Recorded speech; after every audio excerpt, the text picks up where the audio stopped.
Hi guys, pan India rebel star Prabhas కల్కి movie long రన్లో ప్రతిరోజు ఇండస్ట్రీ రికార్డ్ కలెక్షన్ నమోదవుతూనే ఉన్నాయి.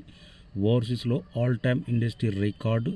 ఇంకా నిన్న 2 తెలుగు రాష్ట్రాల్లో 24th డే 1,52,00,000 షేర్ రాబట్టి biggest industry record. 24th day 1,52,00,000 share అంటే గతంలో RRR పేరు మీద 1,02,00,000 షేర్ ఉండే, అది కూడా బ్రేక్ చేసింది. All time industry record collection మోత మోగిస్తూనే ఉంది. కల్కి లాంగ్ రన్లో నార్త్ అమెరికా ఓవర్సీస్లో ఇండస్ట్రీ రికార్డ్ కలెక్షన్ దిశగా పరుగులు తీస్తూనే ఉంది.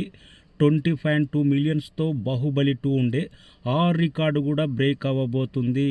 జస్ట్ 24 డేస్లోనే 18.2 మిలియన్స్ అంటే all time industry record collections. Baahubali 2 కూడా 24 డేస్లో ఇలాంటి కలెక్షన్ సాధించలేదు. తన రికార్డులు తనే తిరగరాస్తున్న ప్రభాస్ కల్కి ప్రభంజనం అనేది ఆ రేంజ్లో ఉంది. ఈరోజు Sunday 25th day all time industry record, చెక్కు చెదరని రికార్డు నమోదు చేయబోతుంది. అలాంటి కలెక్షన్స్, అలాంటి బుకింగ్ కానొస్తుంది. ఇండస్ట్రీ రికార్డు షేక్ అవడం గ్యారంటీ. ఈరోజు అయితే 2 తెలుగు రాష్ట్రాల్లో 3.5 కోట్ల గ్యారంటీ షేర్ పక్కా.